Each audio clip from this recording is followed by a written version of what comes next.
dia tak payah fikir saudara-saudara semua. Ini akan menghilangkan hasad. Tak payah fikirlah dia glamour ke dia tak glamour. Pedulikan dia. Ini cara kita nak buang hasad. Jangan berangan-angan. Kemudian bila hadis muhasibin menyebut sombong, nak lawan sombong saudara-saudara semua, lihat kebesaran Allah. Allah, kita nak sombong atas nama apa? Tuhan yang ciptakan tangan kita, Tuhan yang beri akal kita, Tuhan yang beri kecantikan kita, Tuhan yang beri kepada kita pengaruh, Tuhan semua. Kalau Allah nak ambil, lihat kebesaran Allah. Kita hanya makhluk yang kerdil, semut sahaja di hadapan kerajaan Allah. Maka kenapa kita perlu sombong? Ketika mana kita merasakan kita kuat, lihat bila kita datang penyakit, Allah lemahnya kita. Lihat bila kita dah bersenam penat, Allah rupanya saya makhluk yang lemah. Kalau saya kuat, takkan lepas bersenam saya penat. Pasti saya makin kuat, tapi penat. Lihat bila kita lapar, Allah lemahnya kita. Nak angkat bibir pun tak larat. Lihat kebesaran Allah. Maka ini obatnya. Kemudian bila menyatakan, tinggalkan perkara yang memaksamu dengan memohon keampunan. Saudara, kadang-kadang kita buat satu perkara secara terpaksa. Dia terpaksa.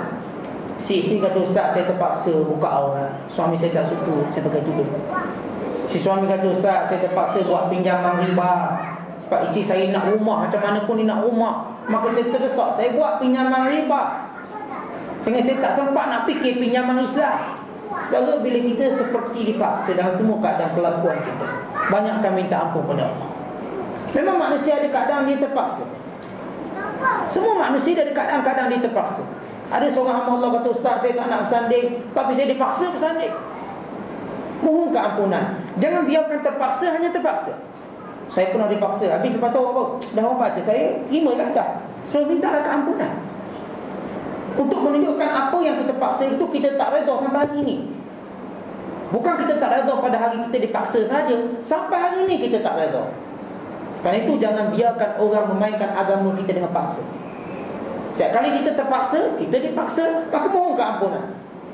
Sebagai sahabat kita di Guantanamo yang ditawan oleh Amerika, mereka dipaksa melihat video lucah. Dipaksa. Pejam mata, diambil mancing tak dekat mata dia. Kamu mesti tengok. Mereka dipaksa. Sebenarnya kan lepas itu mereka akan merasa seronok. Mereka bertaubat kepada Allah. Walau mereka tidak salah.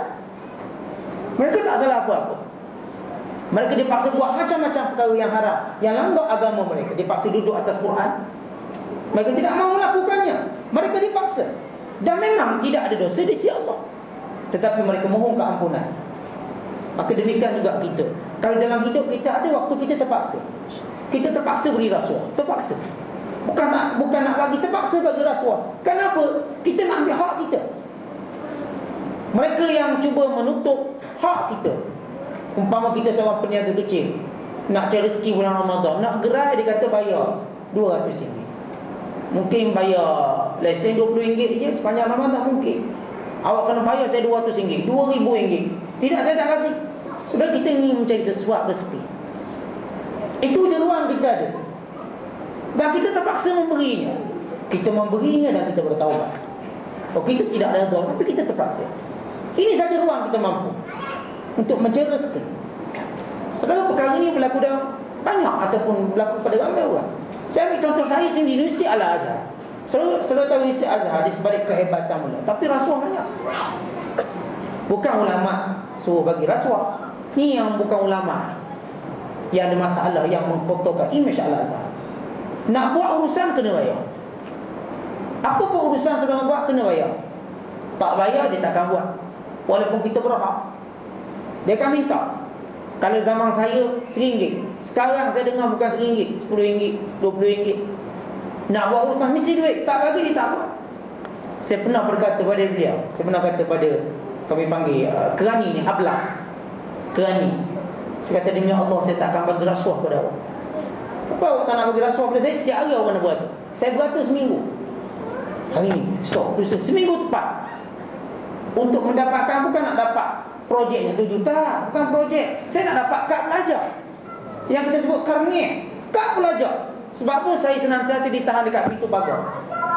Mana kad? Saya menyebut anak mustajid. Anak mustajid, saya pelajar baru. Takkan setahun pelajar baru. Sampai bila nak percaya saya mustajib?